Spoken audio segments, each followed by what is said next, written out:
Selamat pagi dan salam sejahtera kepada semua pelajar. Hari ini cikgu akan menunjukkan cara untuk menghasilkan rumusan.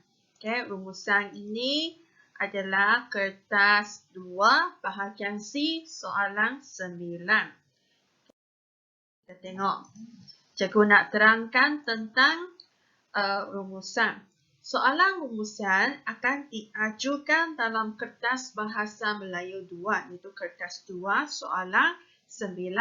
Soalan ini membawa 30 markah. Masa yang dicadangkan adalah selama 45 minit. Panjang petikan tidak melebihi 300 patah perkataan.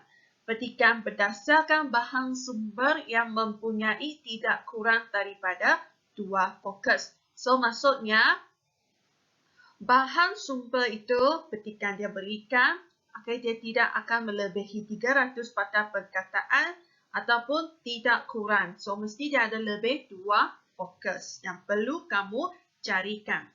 Bahan rumusan terdiri daripada sekurang-kurangnya 2 bahan daripada sumber yang berbeza seperti prosa, puisi dan grafik, tetapi mempunyai tema yang sama. So, maksudnya dari bahan satu kamu boleh lihat tema dia berkaitan dengan kebersihan.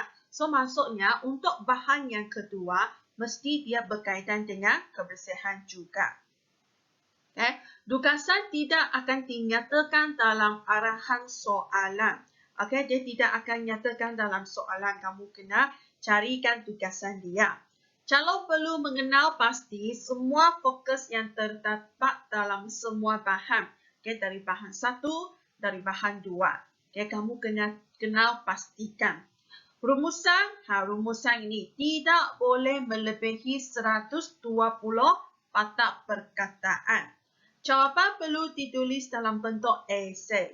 Rumusan kamu mesti tulis dalam bentuk esei, iaitu dia dicadangkan 3 perenggan, iaitu pendahuluan, isi dan penutup dia. So, strategi menjawab soalan. Kita tengok sini. Baca kedua-dua bahan. Bahan tersebut mempunyai fokus yang berbeza, tetapi tema yang sama.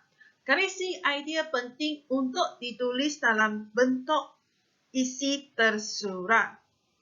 Sebagai gambaran awal, fokus idea boleh dirujuk pada tajuk petikan kamu itu. Biasanya dia berikan bahan, so kamu ada yang kamu boleh rujuk fokus idea dia. Untuk cara menulis penulisan, menulis pendahuluan. Menulis pendahuluan sini adalah perenggan yang pertama. Dia ada sebanyak 2 markah. Pendahuluan rumusan ditulis dalam sebaris ayat sahaja. Dicadangkan calon menulis pendahuluan selepas selesai menulis isi dan penutup untuk mengelakkan kesilapan menulis fokus.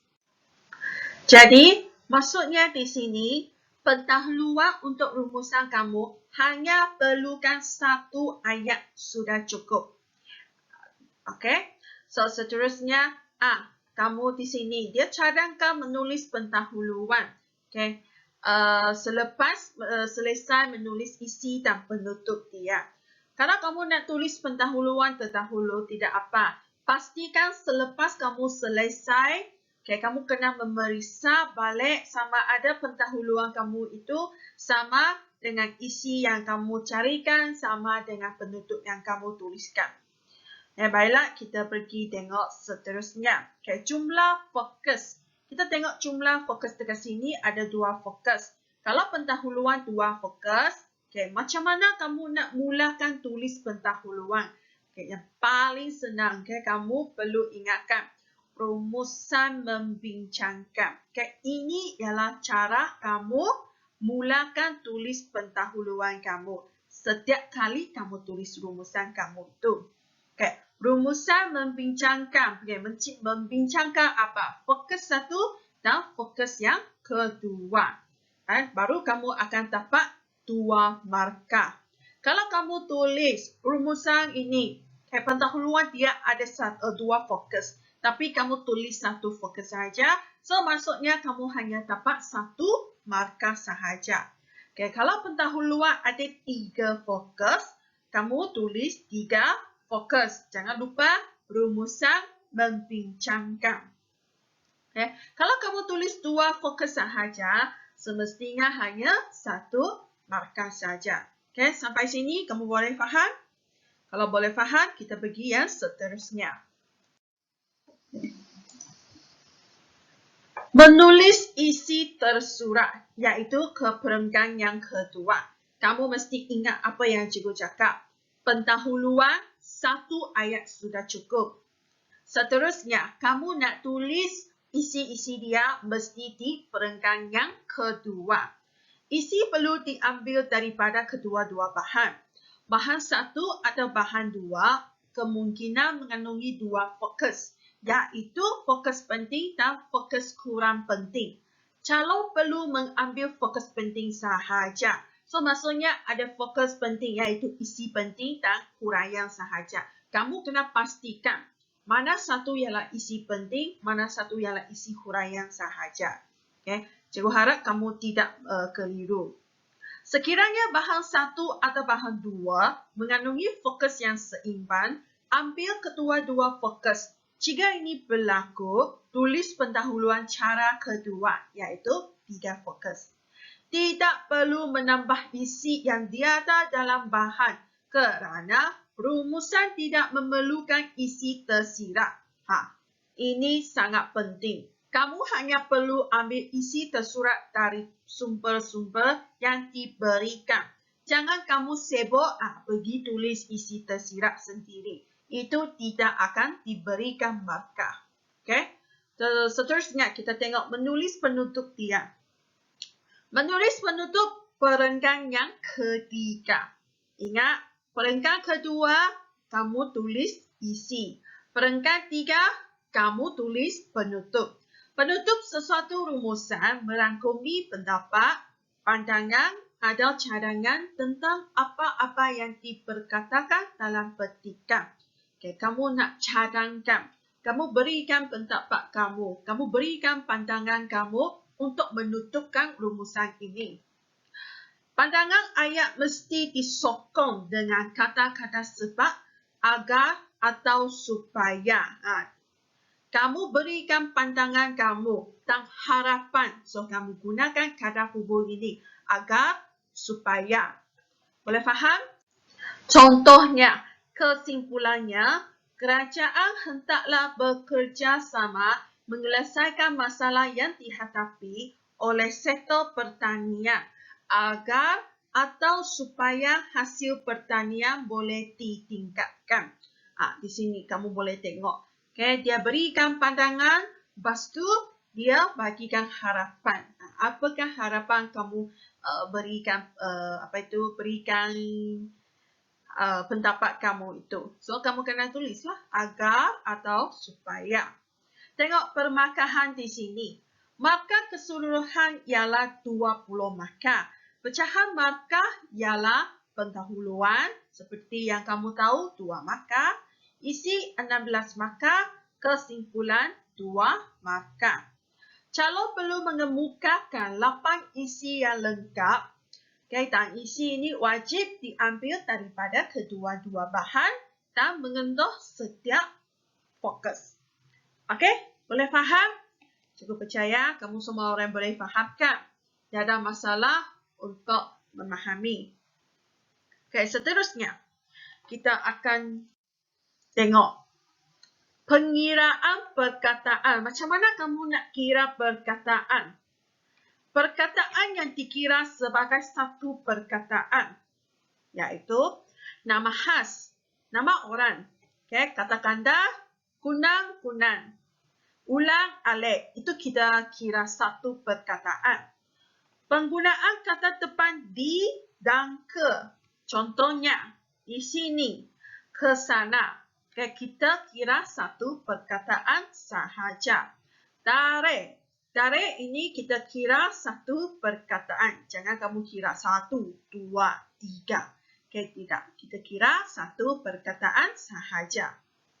Seterusnya, angka yang ditulis dengan nombor atau perkataan. Okay, sama ada nombor ataupun perkataan. Kita pun kira satu perkataan sahaja. Dan akhir sekali gelaran. Okay, contohnya yang berhormat. Okay, kita kira satu perkataan sahaja. Dan jangan lupa rumusan tidak melebihi 120 patah perkataan. Okay. Mari kita sama-sama buatkan latihan ini. Yang ada buku kerja itu, kamu boleh buka buku kerja kamu, okay? Rujuk buku kerja kamu. Yang tidak ada, yang belum ada buku kerja, kamu keluarkan kertas kajian, kita sama-sama catatkan pendahuluan, isi-isi dia dan penutup. Selepas itu, cikgu nak kamu hasilkan rumusan kamu dalam bentuk esei, iaitu ada pendahuluan, ada isi dan penutup dia. Boleh? So, mari kita bersama-sama, kita bacakan petikan yang pertama kita. Kita baca arahan dia dulu. Baca petikan dan teliti pantun yang disertakan di bawah. Kemudian, buat satu rumusan yang panjangnya tidak melebihi 120 patah perkataan. Anda digalakkan supaya menggunakan ayat anda sendiri tanpa mengubah maksud asal petikan dan bahan. Okay, kita tengok petikan yang satu. Dia berikan bahan satu petikan. Mari kita baca sama-sama. Bidang kurikulum dan kurikulum saling berkaitan dalam meningkatkan keupayaan dan kebolehan murid untuk mencapai kecemerlangan yang seimbang dalam kedua-dua bidang tersebut. Aktiviti kokurikulum mampu melengkapkan keterampilan fizikal, emosi dan sahsiah murid. Murid memperoleh pelbagai kebaikan semasa melakukan aktiviti kokurikulum. Antaranya, murid-murid dapat mengisi masa lapang dengan aktiviti yang bermanfaat menerusi kokurikulum. Hal ini boleh mengurangkan pelibatan pelajar dalam gejala sosial seperti merokok, melepak, vandalisme, membuli atau beraya-raya ke sana ke sini kerana mereka tiada masa untuk melakukan perkara-perkara tersebut. Menerusi aktiviti kokurikulum, murid akan diberikan tugasan tertentu untuk dilaksanakan bersama-sama ahli kumpulan. Tugasan tersebut akan membuatkan murid-murid itu menjadi lebih bertanggungjawab. Di samping itu, daya kepimpinan merupakan kemahiran yang perlu dikuasai oleh murid-murid pada abad yang ke-21 ini.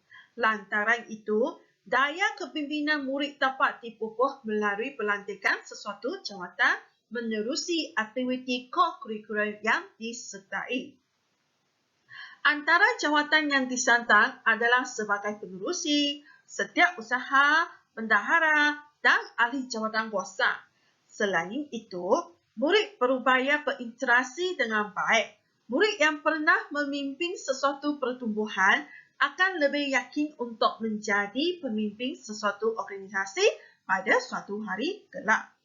Oleh itu, negara kita tidak akan menghadapi masalah ketandusan pemimpin kerana generasi muda sekarang berupaya berfikir secara kritis dan kreatif untuk mencana idea dan bijak menyelesaikan masalah yang dihadapi. Di samping itu, murid juga harus menyertai aktiviti kokurikulum untuk membentuk negara yang bersatu padu. Okay, di sini kita boleh lihat dipetik dan diubah sesuai daripada rencana kepentingan aktiviti kokurikulum kepada pelajar. So, petikan ini fokus dia ialah kepentingan aktiviti kokurikulum kepada pelajar. So, kita sudah dapat fokus yang pertama untuk pendahuluan kita, iaitu kepentingan aktiviti kokurikulum. Seterusnya, kita tengok pantun. Okay. Apakah pantun di sini? Pantun co-curriculum. So, kita nak carikan fokus utama bagi pantun ini. Mencari rezeki elok menjajah.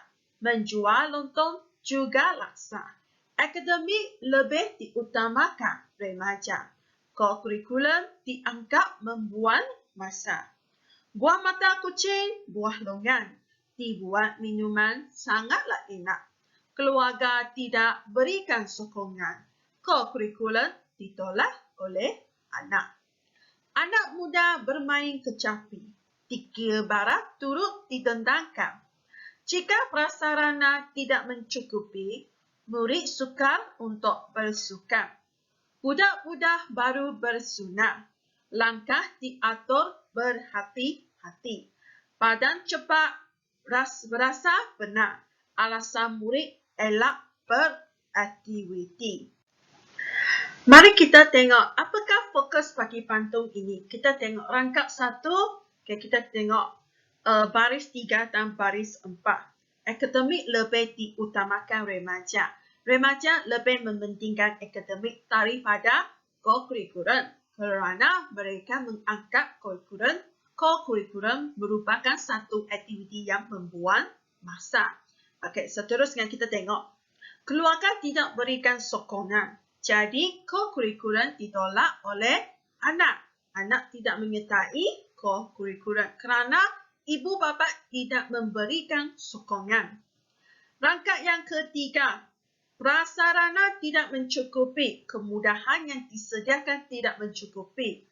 Jadi, murid sukar untuk bersukan.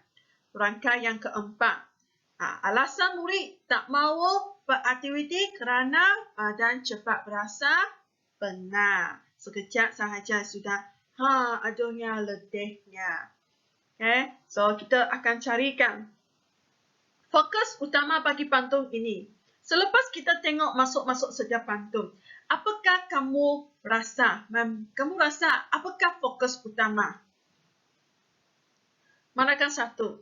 Adakah setiap isi ini dia menunjukkan usaha-usaha untuk meningkatkan minat pelajar dalam co-curriculum? Ada? Tidak kan? Kita tukar arah kita.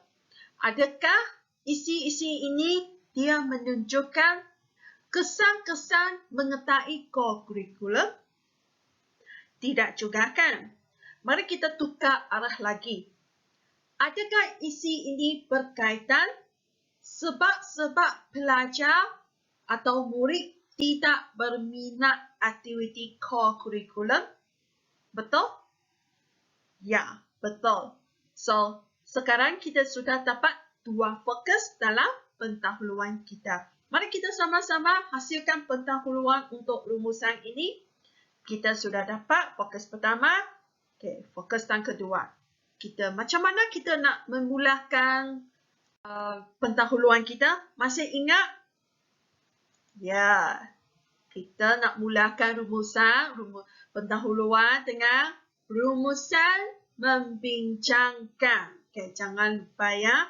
Rumusan membincangkan. Okay, fokus yang pertama kita sudah dapat dari bahan 1.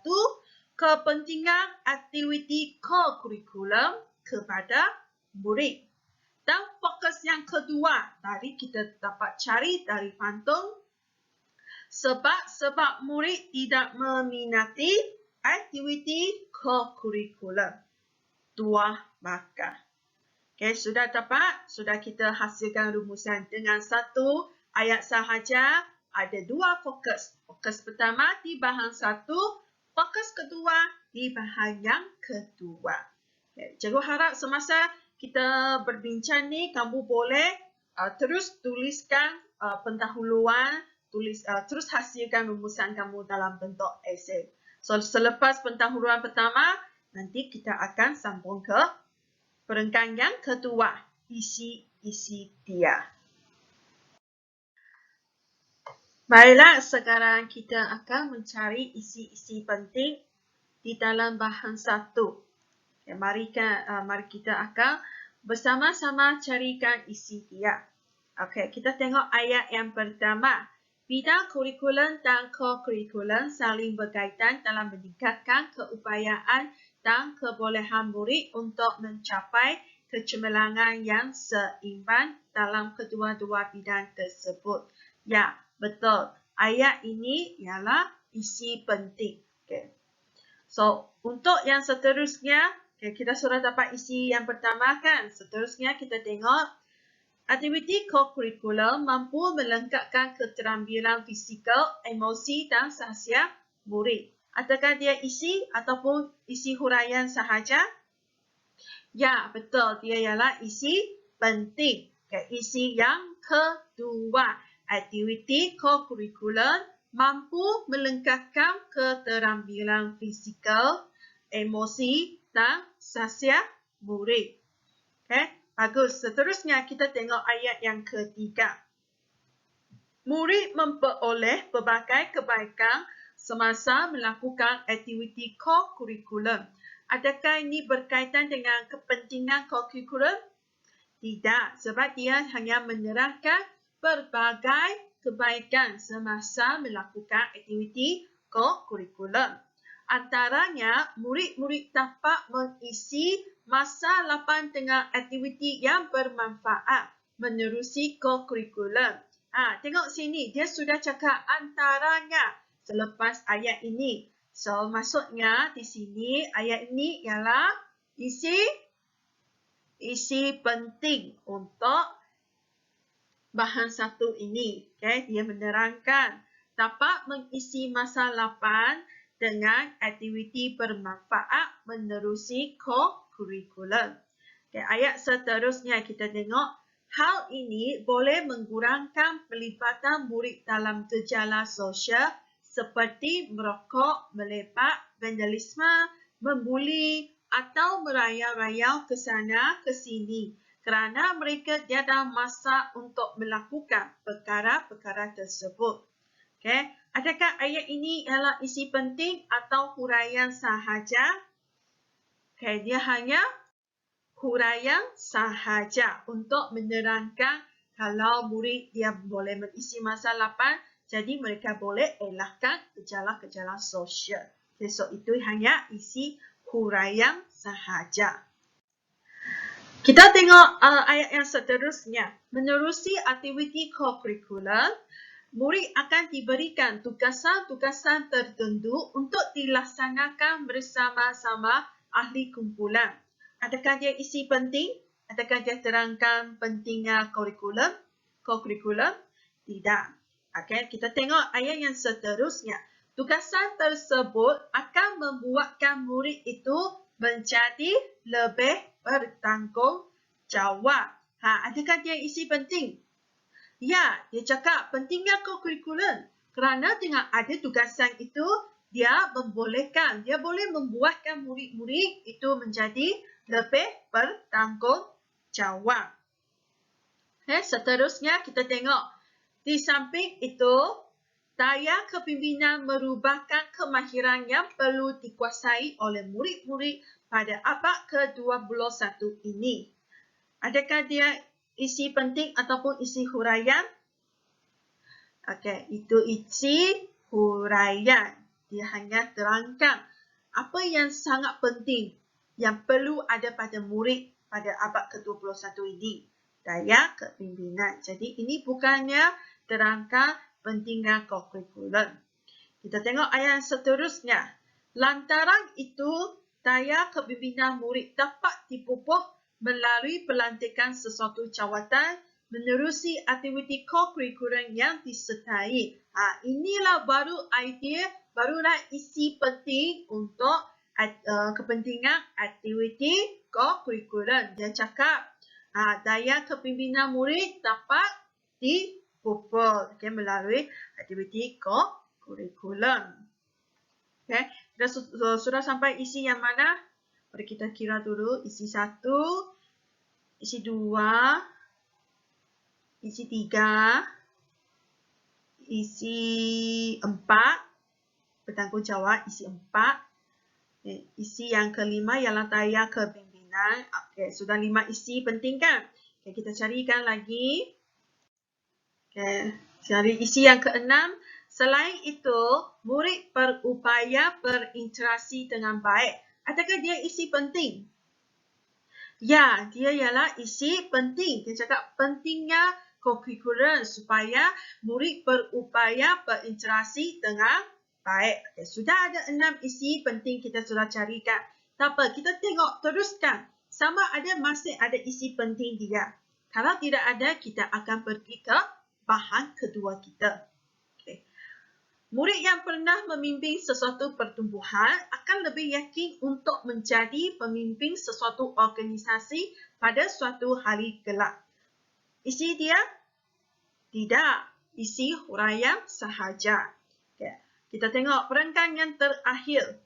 Oleh itu, negara kita tidak akan menghadapi masalah ketentusan pemimpin kerana generasi muda sekarang berupaya berfikir secara kritis dan kreatif untuk mencana idea dan bijak menyelesaikan masalah yang dihadapi.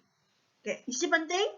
Tidak. Dia hanya menerangkan harapan, pandangan dia. Okay. Pandangan dia kenapa pelajar perlu mengetahui aktiviti co-curricular. Okay. Di samping itu, murid juga harus mengetahui aktiviti co-curricular untuk membentuk negara yang bersatu padu. Isi penting ataupun isi huraian? Tidak. Okay. Dia hanya cadangan. Cadangannya murid perlu mengetahui aktiviti co-curricular. Okay. Jadi kita pergi tengok isi-isi yang perlu kamu tulis. Macam mana kamu nak tuliskan setiap isi itu. Jangan lupa isi-isi penting kamu perlu tulis di dalam perenggan yang kedua. Okay, fokus pertama. So, apakah tema untuk petikan rumusan ini? Co-curricular. Jadi, jangan kamu lupa letak subjek kamu, co-curricular. Okay, co-curricular apa pentingnya? Boleh meningkatkan keupayaan dan kebolehan murid mencapai kecemerlangan. Okay, so tulislah isi penting kamu untuk perenggan yang kedua. Sudah dapat 2 markah. Okay. Kamu kena gerakkan tangan kamu ya. Sambil kita berbincang, kamu menghasilkan rumusan kamu. Hasilkan rumusan kamu dalam bentuk esei. Kita tengok isi yang kedua. Okay. Seperti yang kamu tahu, perlu ada letak penanda wacana. Seterusnya, co-curricular mampu melengkapkan keterampilan fizikal, emosi, dan sahsia. Okay, boleh? Boleh? Jangan lupa tadi isi yang kedua kita carikan. Co-curricular mampu melengkapkan keterampilan fizikal, emosi, dan sahsia. Okay, seterusnya kita tengok isi yang ketiga. Selanjutnya, masih sama menggunakan penanda wacana. Selanjutnya, murid dapat mengisi masa lapan dengan apa? Okay, tadi yang kita sudah carikan dengan aktiviti yang bermanfaat. Dengan aktiviti yang bermanfaat menerusi co-curricular. Okay. Murid dapat mengisi masa lapan dengan aktiviti yang bermanfaat menerusi co-curricular. Okay. Sudah? Kalau boleh, kita pergi tengok isi yang keempat macam mana kamu nak tuliskan. Selain itu, masih sama menggunakan penanda wacana. Selain itu, murid akan menjadi apa? Tadi kamu sudah carikan. Menjadi lebih bertanggungjawab. Selain itu, murid akan menjadi lebih bertanggungjawab. Okay. Seterusnya, kita tengok isi yang kelima kita. Di samping itu, apa jawapan dia? Di samping itu, murid dipupuh melalui pelantikan sesuatu jawatan. Kalau melantik murid sesuatu jawatan, apa yang boleh dipupuh dia? Daya kepimpinan. Daya kepimpinan. Boleh?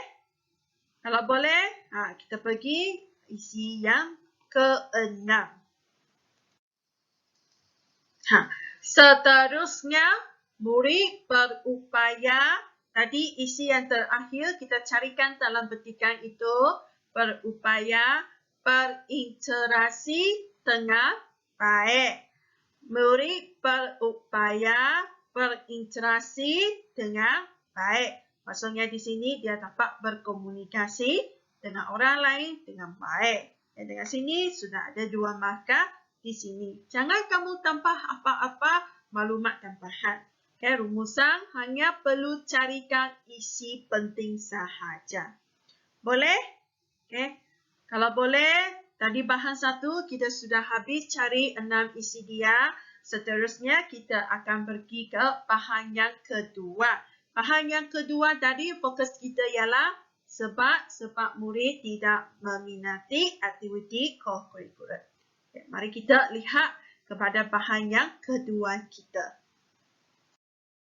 Sekarang kita akan lihat bahan yang kedua, pantun co-curricular sini. Sebab fokus yang kedua, tadi cikgu sudah ada terangkan.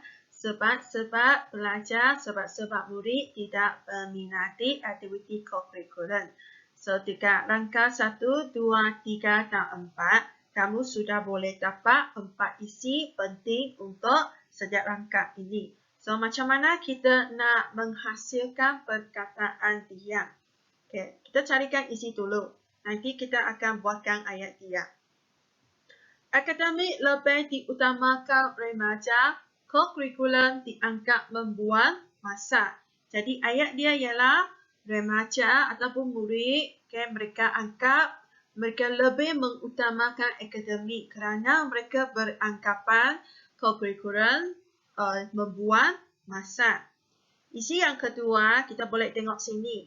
So, isi yang keduanya sebabnya murid tidak berminat dalam aktiviti co-curricular kerana keluarganya tidak memberikan sokongan yang sepenuhnya kepada anak.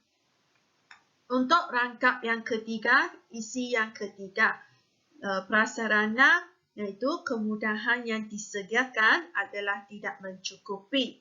Jadi, murid sukar untuk bersukan. Isi yang keempat, badan cepat berasa penat. Siapa yang berasa penat? Ya, murid. Murid akan berasa penat, badan cepat penat selepas melakukan aktiviti co-curricular. Jadi, ini menjadi satu alasan untuk mereka elakkan daripada co-curricular. Okay, kita tengok macam mana kita nak tulis ayat untuk 4 isi ini. Okay, sebab murid. Di sinilah kamu mulakan ayat dia. Sebab murid tidak mahu menyertai aktiviti co-curricular kerana lebih apa? Tadi rangkap 1 ada sudah cakap lebih mengutamakan akademik. Lebih mengutamakan akademik. Jangan lupa fokus yang kedua, isi ini masih di perenggan yang kedua. Kita sambung dari fokus bahan yang pertama. Sambung sahaja. Okay, di perenggan yang kedua.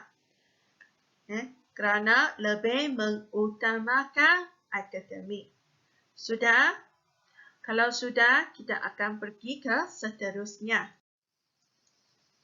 Seterusnya, jangan lupa menggunakan penada wacana. Seterusnya, keluarga tidak. Tidak apa? Tadi kamu sudah nampak di rangkap yang kedua. Tidak memberi sokongan kepada anak. Keluarga tidak memberikan sokongan kepada anak. Tak payah kamu nak cakap sebab yang kedua ialah apa-apa. Kamu teruskan sahaja kepada isi penting dia. Jangan lupa rumusan kita hanya 120 patah perkataan. Seterusnya. Selanjutnya, prasarana yang tidak mencukupi. Yang tidak mencukupi. Selanjutnya, prasarana yang tidak mencukupi. Dan tadi kamu boleh nampak di rangkap yang ketiga. Sudah? Okay, kalau boleh, kita pergi ke isi yang seterusnya. Okay, isi yang terakhir. Kalau sudah sampai isi yang terakhir, kamu boleh tulislah akhir sekali. Akhir sekali co-curricular membuat. Membuat apa? Tadi rangkap yang keempat. Apa isi dia? Membuat badan cepat berasa penat. Jadi, pelajar tidak suka beraktiviti co-curricular. Okay? So, jawapan dia, co-curricular membuat badan berasa cepat penat. Boleh? Kalau boleh, akhirnya kita akan pergi ke penutup rumusan kita. Okay. Ya. Perenggan yang ketiga penutup kita ialah cadangan dan harapan. Okay. Apakah pandangan kamu berkaitan dengan co-curricular ini? Kamu nak semua pelajar menyertai co-curricular kerana banyak manfaat. Supaya apa? Supaya ada badan yang sihat. Supaya lebih bersemangat untuk belajar. Betul kan? So, berikan cadangan kamu asalkan dia tepat dengan tema kita. Tema petikan ini. Boleh? Dan kamu boleh mencadangkan dia. Mencadangkan supaya ada kesedaran pelajar terhadap aktiviti co-curricular kerana perlu seimbangkan dengan akademik supaya dapat mencapai kecemerlangan sasial. Okay, mari kita tengok apa yang boleh tulis di penutup dia. Jangan lupa penutup satu ayat sudah cukup. Okay. Kesimpulannya, jangan lupa ada kesimpulannya. Setiap murid perlu mempunyai kesedaran akan kepentingan co-curricular agar atau supaya kamu pilih salah satu. Kecemerlangan akademik diimbangi dengan kecemerlangan sahsia.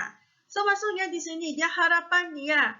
Kamu perlu ada kesedaran tentang pentingnya co-curricular supaya kecemerlangan akademik boleh diimbangi dengan kecemerlangan sahsia. Jadi, satu ayat sudah cukup dengan ada 2 markah. Okay. So, sudah habis penutup, kita sudah habis satu rumusan.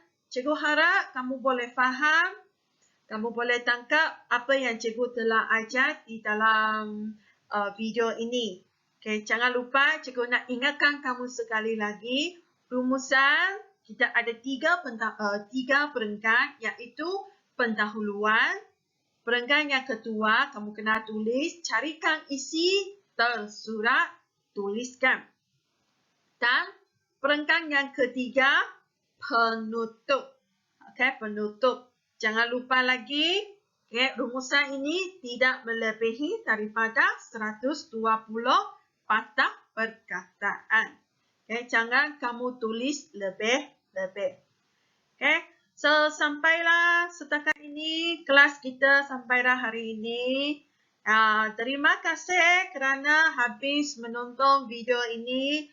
Cikgu harap kamu boleh mendapat pengetahuan dengan lebih lanjut berkaitan penghasilan rumusan ini. Kalau ada apa-apa masalah, kamu boleh menghubungi cikgu atas pertanyaan ataupun apa-apa. Okay, sekian, terima kasih. Jangan lupa nanti kalau sudah buka sekolah, kamu kena hantar balik rumusan kamu itu. Bye. Terima kasih. Kita jumpa lagi pada kelas yang seterusnya.